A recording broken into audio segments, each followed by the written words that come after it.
Parce que quand on vit dans la volonté de Dieu et dans le temps de Dieu, on vit réellement avec Dieu.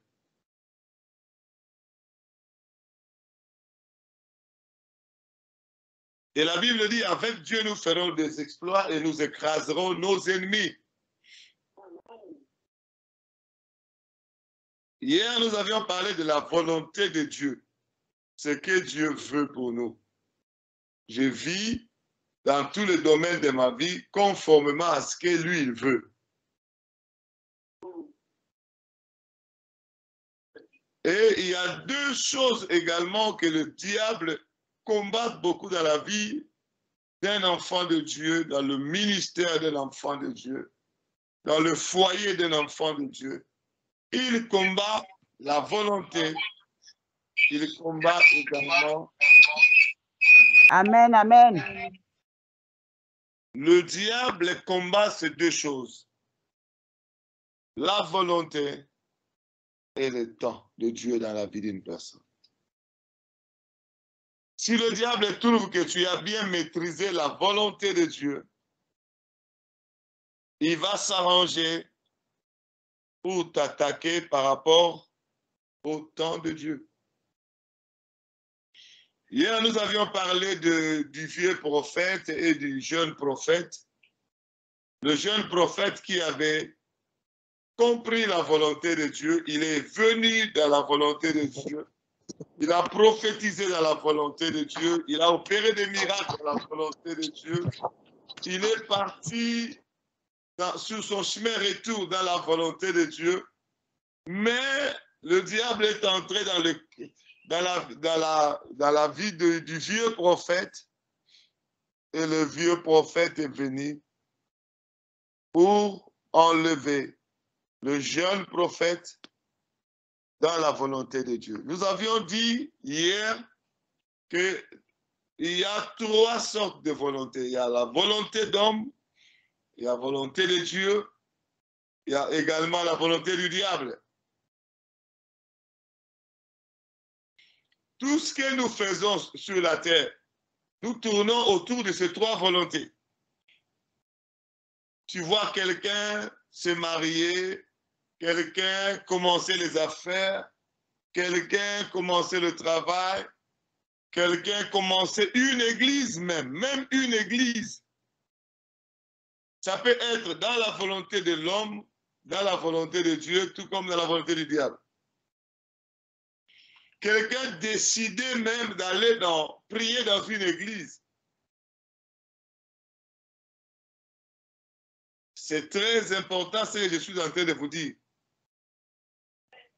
Tu peux prendre la décision d'aller prier dans une église par ta propre volonté d'homme, ou bien tu peux aussi aller prier dans une église par la volonté de Dieu.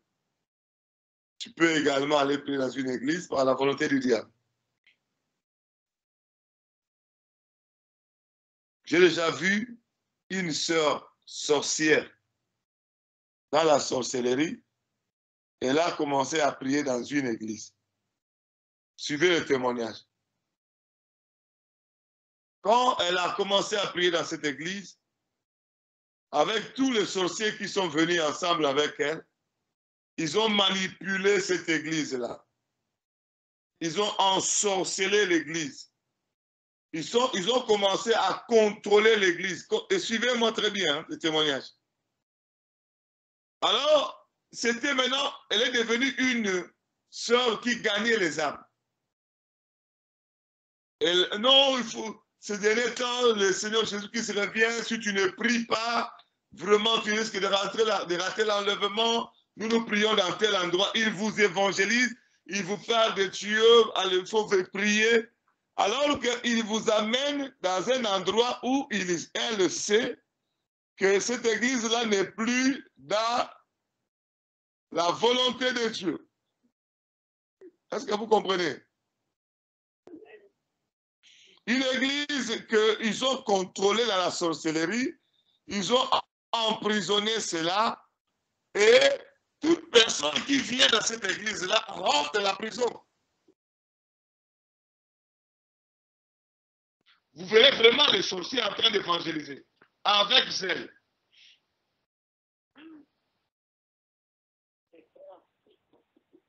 Tu viens dans une église prier, toi tu penses qu'elle m'a évangélisé parce qu'elle a le souci de mon salut. Or, eux, ils savent que nous avons déjà gagné cette église dans l'envoûtement et nous, toute personne qui vient là, nous l'approchons vers nous pour que nous puissions continuer à travailler dans l'envoûtement. Moi, j'ai vu toutes ces choses-là que je suis en train de vous dire. Ce n'est pas qu'on m'a raconté, j'ai vécu ça. J'ai vu, c'est ça. C'est toutes ces choses-là.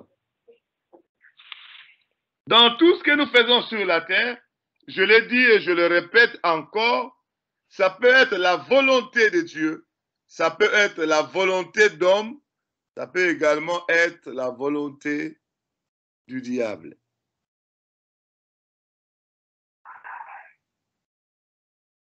Pour ne pas tomber dans le piège, nous devons avoir ce qu'on appelle le discernement.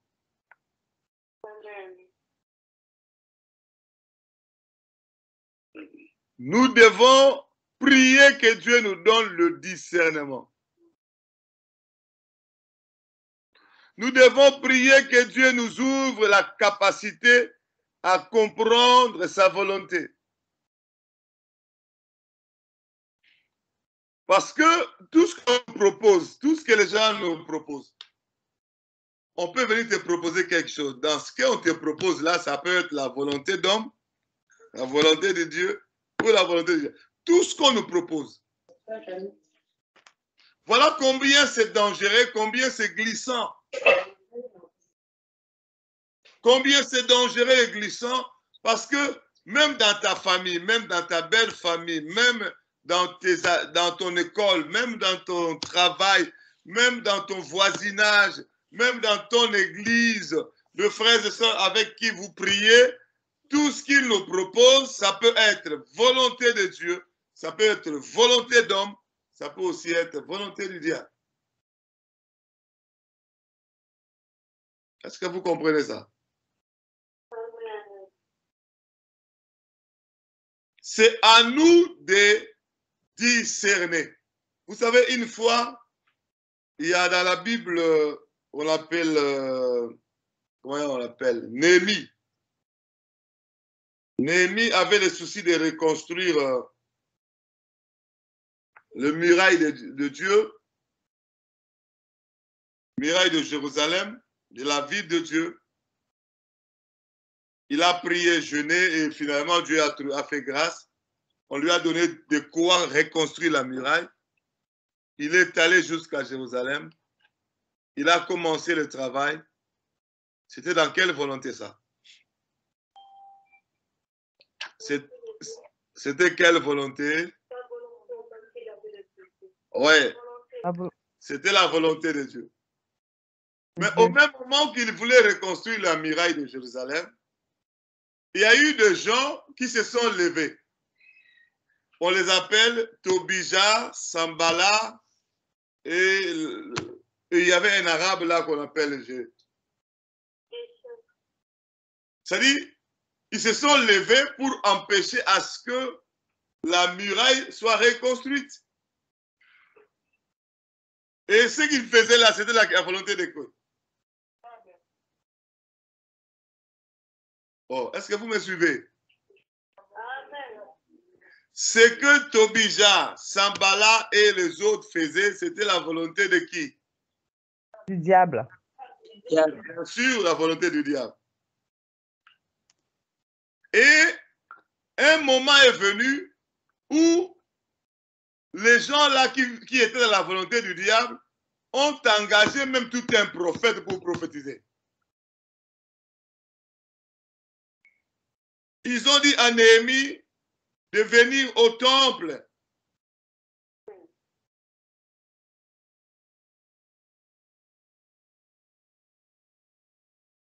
Ils ont dit à Néhémie de venir au temple. Mais Néhémie a dit, je ne peux pas venir. Pourquoi il a dit qu'il ne veut pas venir?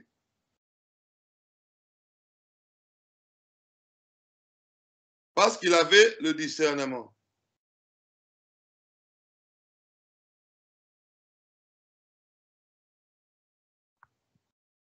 Il avait le discernement et il a compris que ce qu'on était en train de lui dire, ce n'était pas Dieu qui parlait. Malgré que c'était une prophétie,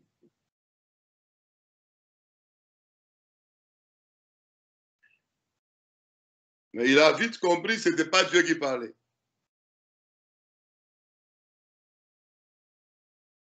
Il a compris que ces gens-là cherchaient à le tuer dans le temple.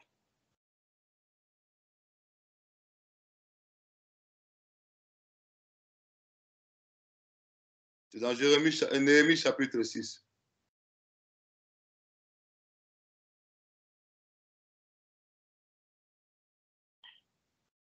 Néhémie chapitre 6. Je disais, pour que le diable puisse imposer sa volonté, il peut aussi venir en forme de l'ange de lumière. Il ne viendra pas seulement le diable avec les habits noirs, avec les cornes, la queue, avec ces fourchettes-là de trois. Non, non, non, il ne viendra pas seulement comme ça. Il peut venir en forme de l'ange de lumière. Je lis Néhémie chapitre 6, au verset 10. Pour ma part, je me suis rendu à la maison de Shemaïja, fils de Delaja et petit-fils de Métabel. Il s'était enfermé chez lui et a dit, allons ensemble à la maison de... Est-ce que vous avez vos Bibles aussi? Oh, est-ce que vous êtes là? Allons, vous n'avez pas vos Bibles, j'ai comme l'impression. Est-ce que vous avez les yeux sur vos Bibles? Allons ensemble dans la maison de qui? Moi, quand je parle comme ça, je cherche à me rendre compte que je suis suivi. Hein. Je me rends compte que je vais me rendre compte vraiment que je ne parle pas dans le vide.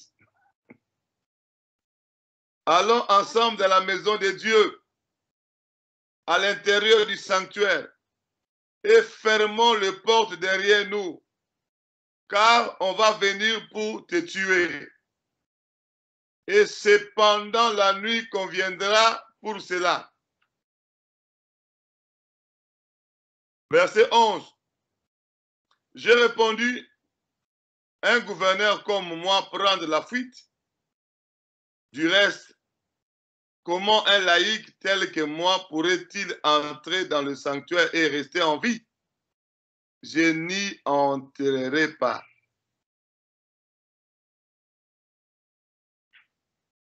Alléluia. Au verset 12, qu'est-ce qui est écrit? Je discernais par là que ce n'était pas Dieu qui l'avait envoyé, mais qu'il prononçait cette prophétie sur moi parce que Sambala et Tobija l'avaient soudoyé. Sambala et Tobija, qui étaient déjà dans la volonté du diable, ils ont coopéré avec celui-là qui a redonné la prophétie pour convaincre Néhémie d'aller dans le temple, comme quoi ne reste pas là où tu es, on va te tuer aujourd'hui. Il faut plutôt te cacher dans le temple. Mais on l'a envoyé dans le temple, là où on devait le tuer même. Là où il y avait une embuscade. C'est pourquoi je vous dis, quelqu'un peut t'amener dans une église, ah, c'est pour te tuer. Beaucoup de gens ont dit, oh, est-ce que c'est vrai? Mais ça s'est déjà fait dans la Bible. On a prophétisé sur Néhémie.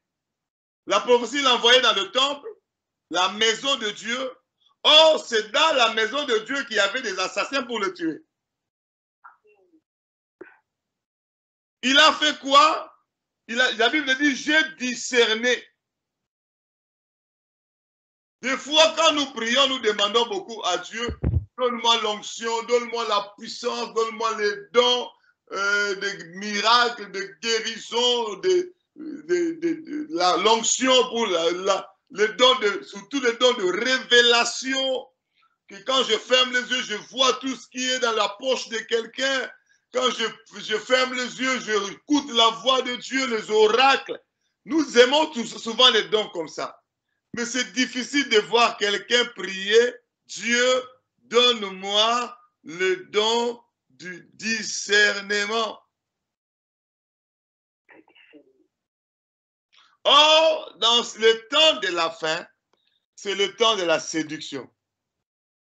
Or, pour ne pas être pris dans le piège de la séduction satanique, qu'est-ce qui va nous sauver? C'est Jésus-Christ, bien sûr, mais au travers les dons du discernement des esprits. Nous devons discerner quel esprit nous parle. Et généralement, quand les gens disent « Dieu m'a parlé », généralement nous fermons les yeux. Hein? Non, c'est Dieu qui a parlé. Or, nous devons toujours discerner. Amen. Alléluia. Parce qu'actuellement, le Seigneur, c'est difficile, et le diable, c'est difficile de te dire, va dans un hôtel dans la publicité. Ah, il sait que non, avec le pasteur bienvenu, ça va pas marcher. Il sait qu'avec la sœur X, le frère Y, aller dans l'hôtel à l'implicité, il ne va pas accepter. Mais s'il vient, Dieu me dit, va dans telle direction, il sait que nous pouvons facilement accepter. Est-ce que vous comprenez ça? Nous devons faire attention à toutes les personnes qui viennent nous dire, Dieu m'a dit. Dans ce temps de la fin, moi je ne dis pas que nous devons rejeter toutes les prophéties, non. La Bible dit ne méprisez pas les prophéties. Il ne faut pas mépriser les prophéties. Il faut examiner les prophéties. Qu'est-ce que Néhémie a fait? Il a examiné. Il a discerné. Et il a compris que ça, ce n'est pas Dieu. Ça, cette prophétie est prononcée parce que Sambala et Tobija, ils sont passés par là, ils ont dit à cet homme, il faut frapper une prophétie là pour amener cet homme dans le temple et nous allons mettre des assassins dans le temple pour le tuer. Est-ce que vous êtes là? Et au verset 13, qu'est-ce que la Bible dit? Par son intermédiaire, ils espéraient me faire peur, par l'intermédiaire du prophète, me faire peur pour que je suive son conseil et commette ainsi un péché. Est-ce que vous êtes là? Amen. Le diable est un méchant. Il voulait non seulement tuer, parce que quand il allait se retrouver dans un endroit, dans le temple, là où on a mis des assassins déjà, et on allait le tuer. Mon frère, il y a des avantages lorsque tu es dans la volonté de Dieu. Il y a aussi des avantages lorsque tu es dans le temps de Dieu.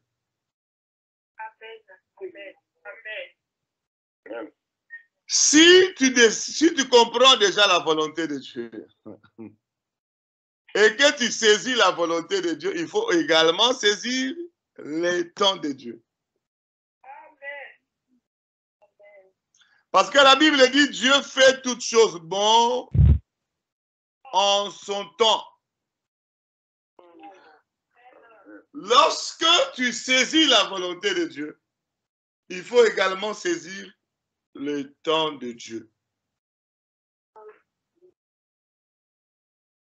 Il y a un verset dans la Bible où l'Éternel parle. L'Éternel parle de... Ça doit être dans le livre de Habakkuk, je pense. Ouais, dans le livre de Habakkuk.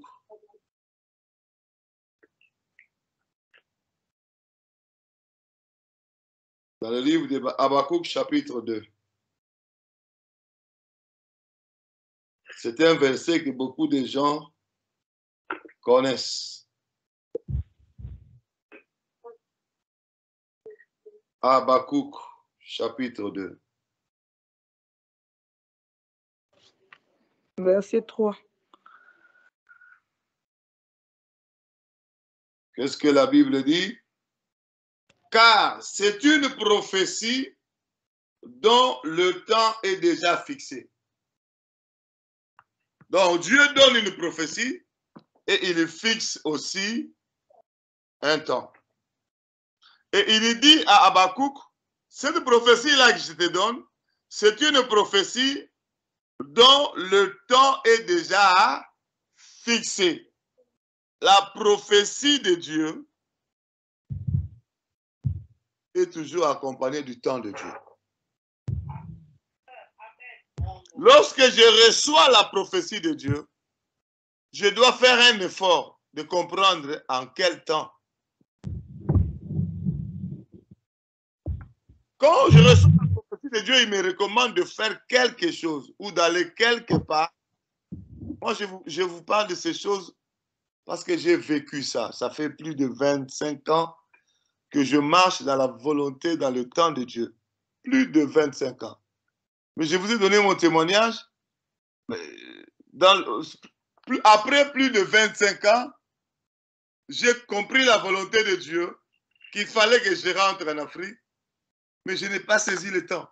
C'est pourquoi je vous dis ça pour que vous ne puissiez pas tomber dans le même piège que moi. Hein. Amen. Alléluia. Et si je vais vous ouvrir encore dans la profondeur pour comprendre que même par rapport au temps, la volonté d'homme peut aussi agir. En toi-même, en tant qu'homme, tu peux vouloir faire des choses de telle manière. Ou bien la volonté d'homme peut aussi agir. Une autre personne vient t'influencer par sa volonté d'homme pour te dire il faut agir de telle manière. Or, peut-être le temps de Dieu n'était pas encore là. Et si ça se trouve aussi que tu acceptes la volonté de cet homme-là, alors que ce n'est pas la volonté de Dieu, tu tombes dans la volonté d'homme. Et puis, tu peux également tomber dans la volonté du diable. Le diable t'amène à faire des choses.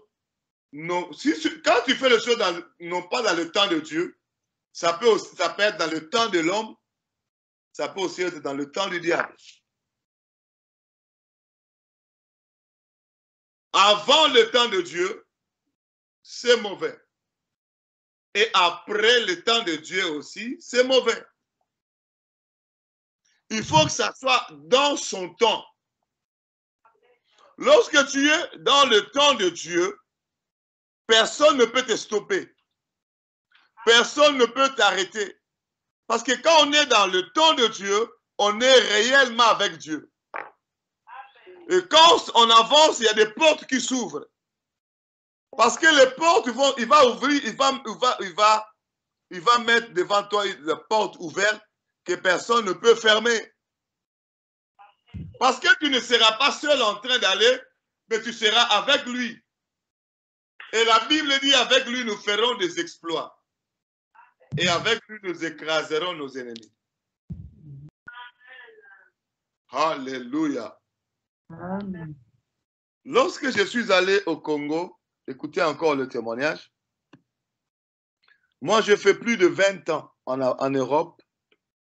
Je n'ai jamais été hospitalisé.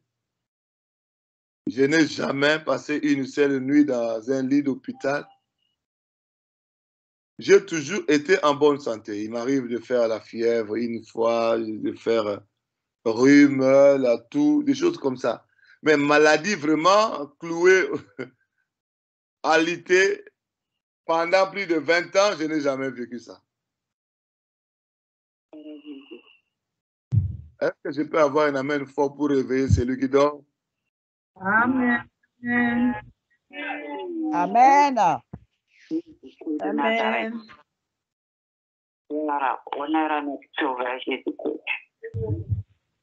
Donc, j'arrive, la première chose qui m'a tiqué, j'arrive au Congo, ayant discerné que je dois rentrer maintenant, alors que Dieu nous dit, 2 mois après, ce n'était pas encore son temps.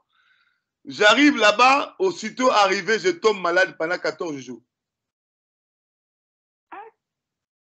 Je vous dis maladie, quand je vous dis malade, c'est malade. Hein? Fièvre impossible. Je n'ai pas mangé pendant 7 jours.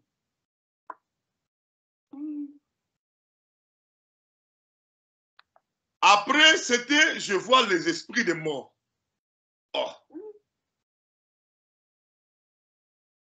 Parce que j'étais diagnostiqué COVID-19. Et pourtant, moi, j'ai vécu ici. Il y a des gens qui sont morts, il y a des choses qui se sont passées, COVID-19 à gauche, à droite. Je n'ai jamais été touché. J'arrive au Congo, aussitôt descendu de l'avion, COVID-19. 14 jours de maladie, 7 jours sans manger. Oh, je me suis posé la question, mec, ça c'est quoi? Bon, je n'ai pas encore discerné. J'ai continué à prier, à prier, à prier. Dieu me dit, voilà, il y a l'esprit des morts qui t'attaque. Je vis même moi-même comment est-ce que les agents du diable se sont arrangés pour me tuer. Quand j'ai compris cela, moi j'ai dit non, je ne suis pas malade. J'ai mis de côté les médicaments. J'ai commencé à prier fortement. Prier fortement, prier fortement. Et c'est alors que la maladie est partie. J'ai compris que ce n'était même pas la maladie, c'était l'esprit de mort déjà. Mais c'est venu en forme de COVID-19.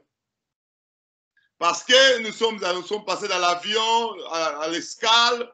Je dirais non, peut-être que je saluais les gens dans l'avion, peut-être que... Oh, c'était un plan du diable. Mais pourquoi COVID-19 est venu me toucher? Parce que lorsque tu es avant le temps de Dieu, tu n'es pas avec Dieu. Est-ce que vous comprenez ce que je suis en train de vous dire? La protection de Dieu n'est pas là.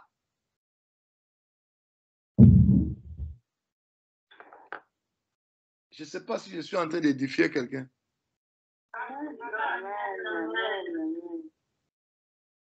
Non seulement je suis tombé malade, ma voiture que j'avais ici, j'ai ramené ça au Congo. Ça roulait seulement un mois. Et jusqu'aujourd'hui, le véhicule ne roule plus. C'est tombé en panne. On a changé un mécanicien, ça ne marche pas. On change un autre mécanicien. Il ouvre tout le moteur.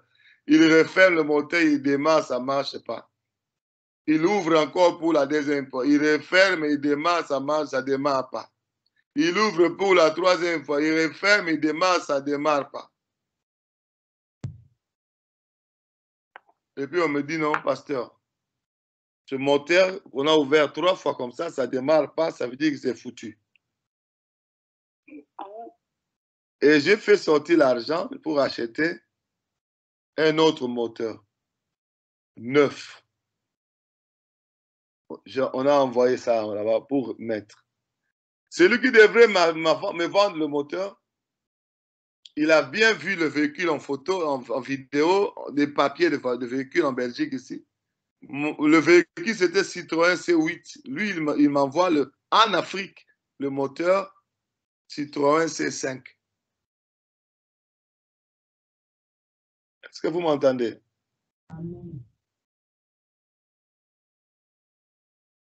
Le mécanicien dit, mais pasteur, le moteur qu'on t'a vendu là, c'est pas le même moteur.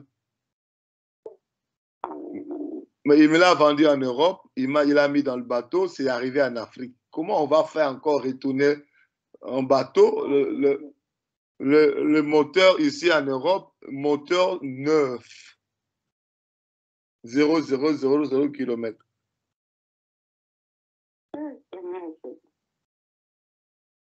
Et je l'ai acheté à plus ou moins 1000 euros. Et jusqu'aujourd'hui, avec le nouveau moteur, le véhicule ne démarre toujours pas.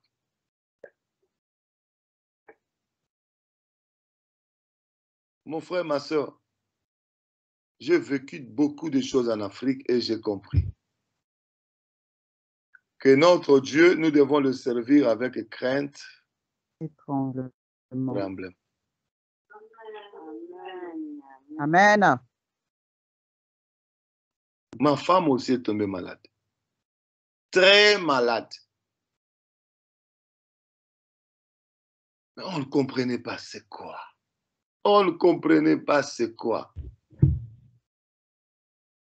Je suis allé là-bas en Afrique avec le projet de commencer, un projet a commencé une société là-bas.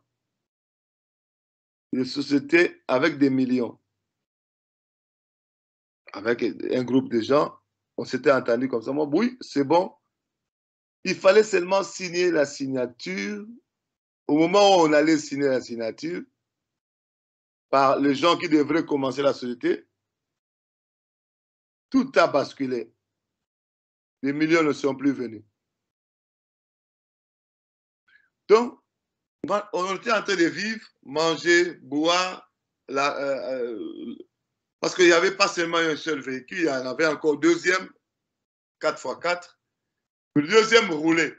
Mais ça fait à peu près 30 fois en panne. C'est tombé à peu près 30 fois en panne. Donc, c'était le langage de Dieu pour me dire que ce n'est pas encore mon temps. Parce que si tout ça avait marché, je ne pense pas que j'allais comprendre que je suis allé avant le temps de Dieu. Hein.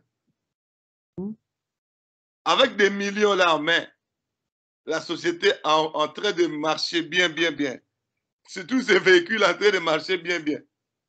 Je ne pense pas que j'allais encore avoir le temps de prier et d'écouter la voix de Dieu. Comme quoi, vous êtes allé avant le temps de Dieu, il faut retourner. Est-ce que vous comprenez ça? Amen. Même quand toutes ces choses ne marchaient pas, c'était toujours l'amour de Dieu. Il voulait bloquer ça pour que finalement je vienne prier pour qu'il me dise non, non, non, non, bienvenue, tu es allé avant mon temps. Est-ce que vous comprenez ça? Amen. Nous prions un Dieu plein d'amour. Hein. Après, quand il m'a dit que c'était avant son temps, j'ai commencé à réfléchir maintenant, waouh, c'est pourquoi ça n'a pas marché, ça n'a pas marché, ça n'a pas marché, ça n'a pas marché, la société n'a pas marché. Moi, j'ai dit, j'ai rendu grâce à Dieu. Parce que toutes ces choses-là, ça aurait été vraiment en marche. Je ne pense pas, j'aurais le temps, encore eu le temps de prier pour demander à Dieu, qu'est-ce qui ne marche pas? Qu'est-ce qui ne va pas? Est-ce qu'il y a quelque chose qui ne va pas? Je ne pense pas que j'allais encore prendre le temps de faire ça. J'allais prendre le temps de compter des millions de dollars et d'aller dans la mission avant le temps. Il y a quelqu'un qui ronfle, je ne sais pas si c'est qui. Hein. Nous sommes en train de parler de choses très intéressantes.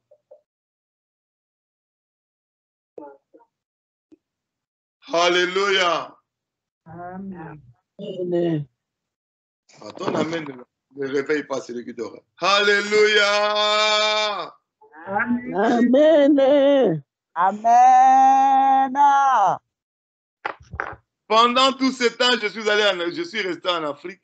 J'ai fait 3 ou 4 retraites. 3 ou 4 retraites. Je suis sorti de ces 3 ou 4 retraites sans message. Est-ce que vous êtes là? Amen. Amen. Quatrième fois, je me suis dit, mais ça, c'est quoi? Je n'ai jamais fait une retraite sortie sans avoir un seul message. Mais qu'est-ce qui ne va pas?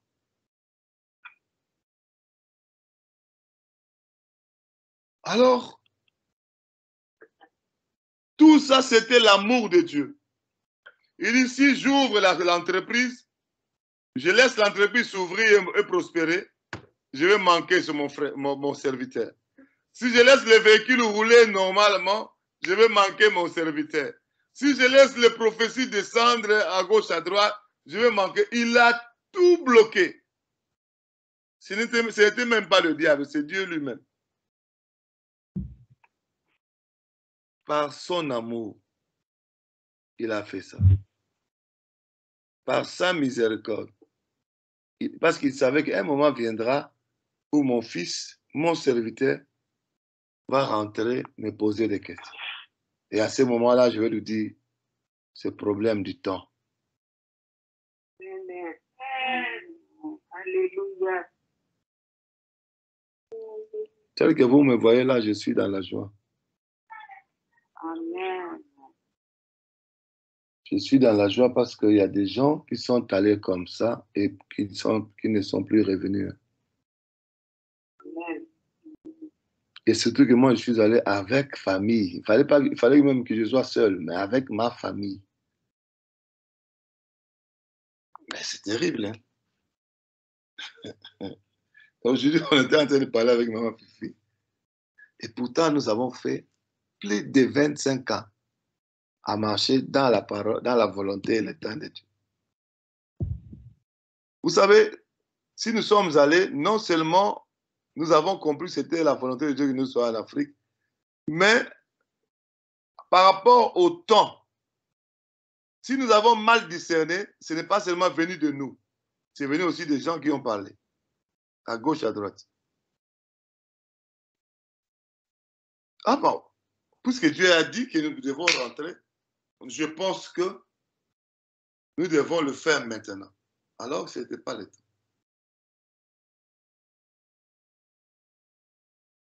Nous devons faire très attention. Moi, je suis en train de vous dire toute la vérité pour que demain, quand ça va arriver chez toi, que tu sois prudent. Est-ce que vous comprenez ça? Amen. Amen. Que tu veilles, que tu sois prudent, que tu comprennes que aujourd'hui le diable ne viendra plus te proposer, va voir un féticheur, je sais que tu ne vas pas aller, mais il va te proposer des choses, de faire des choses en dehors de la volonté ou en dehors du temps de Dieu. Même dans les affaires, même dans le mariage, même pour aller prier quelque part. Non, moi je vais aller prier tel endroit. Attention, si ce n'est pas dans la volonté de Dieu, tu iras sans Dieu. Même pour prier, hein? Parce que imaginez, quand je suis allé en Afrique, je suis allé faire quoi? Prier, non? Je suis allé faire des prières, non? Des retraites, des prières, des conférences, des séminaires. Mais puisque nous sommes allés nous installer là-bas avant son temps, il dit non. Et puis je vous ai déjà dit, la mission du Congo, c'est dans sa volonté. Faire le quartier général là-bas, c'est aussi dans sa volonté. Mais ce qui n'est pas dans la volonté de Dieu, c'est seulement aller nous installer là-bas au Congo. Comprenez-moi bien, hein? Parce qu'il y a des gens qui comprennent autre chose que ce que le pasteur dit.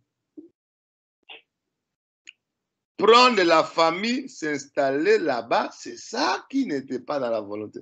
Mais j'étais toujours en train d'aller au Congo et l'église avait déjà commencé là-bas. Et dimanche même, ils ont prié.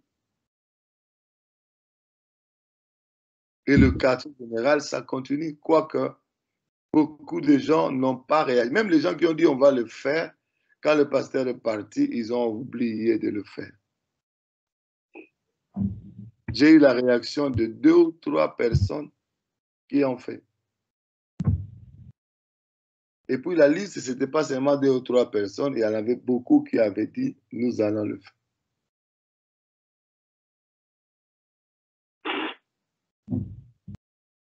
Ça va continuer la mission, ça va continuer l'église, ça va continuer le quartier général, mais nous sommes rentrés par rapport à l'installation de la famille là-bas. C'est ça qui n'est pas le temps de Dieu.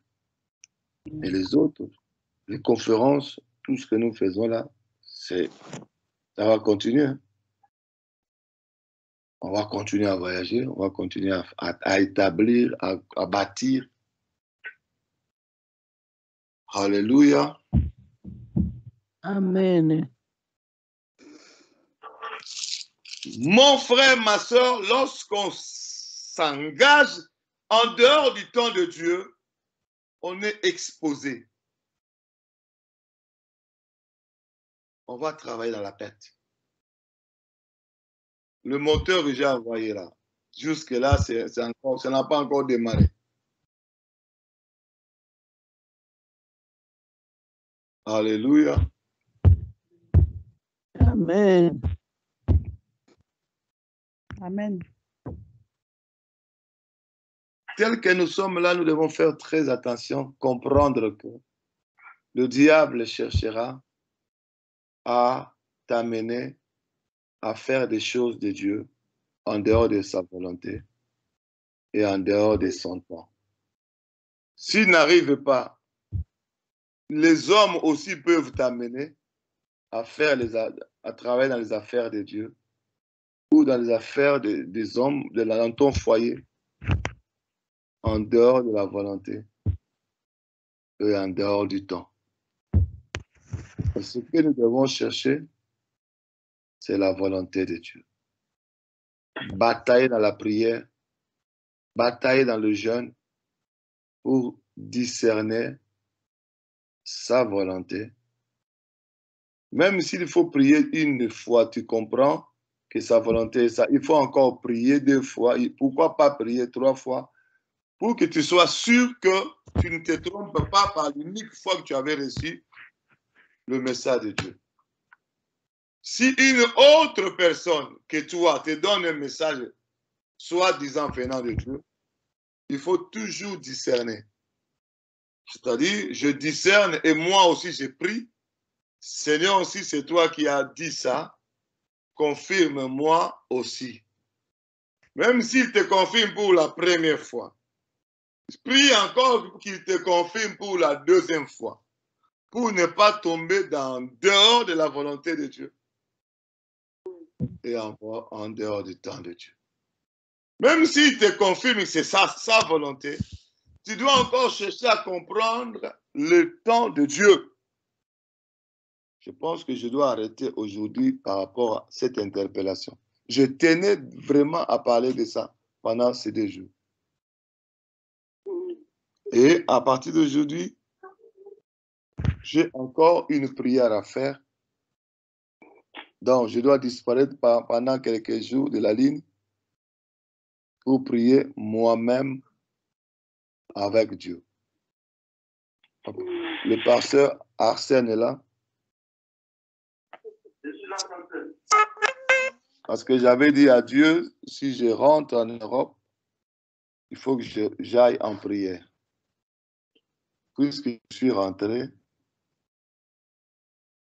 demain, je ne serai pas là. Je vais en prière, prier.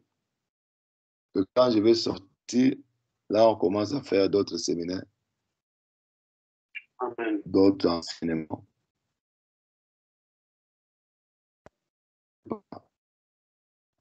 Dieu permet pour enseigner certaines personnes.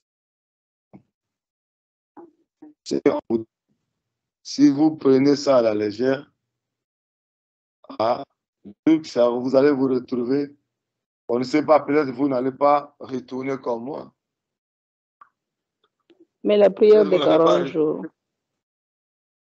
Comment? La prière de 40 jours qu'on a l'habitude de faire, on ne va pas faire. Ah, vraiment, maman, Maman Béatrice, Pasteur. quand je vais sortir de ma propre prière, alors on va faire nous tous la prière de beaucoup de jours. Amen. Je fais d'abord ma prière seule. Quand je vais sortir, après on va prier nous tous. Amen. On va faire, cette fois-ci, ça sera, je pense, quand je vais sortir de ma prière, je vais vous dire qu'est-ce qu'on va faire, qu'est-ce que le Seigneur me met à cœur pendant les 40 jours. Amen. Donc, l'interpellation, c'est là. Faites très attention. Il y a la volonté d'homme, il y a la volonté de Dieu et il y a la volonté du diable aussi. Il y a le temps des hommes, il y a le temps de Dieu, il y a le temps du diable aussi.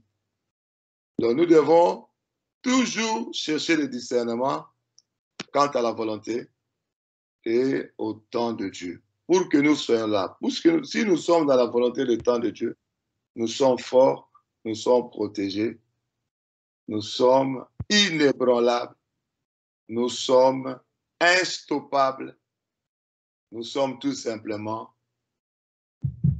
plus que vainqueurs. Amen. Que le Seigneur vous bénisse. On va dire merci à Dieu. On va dire merci à Dieu. Prions le Seigneur.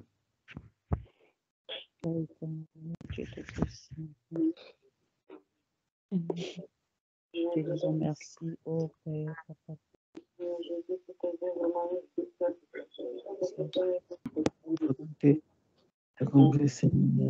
Gloire et louange à toi, Seigneur Jésus-Christ. Gloire et louange à toi. Gloire et louange à toi, Seigneur Jésus-Christ. Amen, amen, amen. Amen. Amen. Seigneur vous bénisse, que le Seigneur vous garde. On se retrouve demain, 5h, demain, 21h, heure de Paris. Amen. Soyez bénis, pasteur. Au revoir. Au revoir, pasteur. Au revoir. Merci.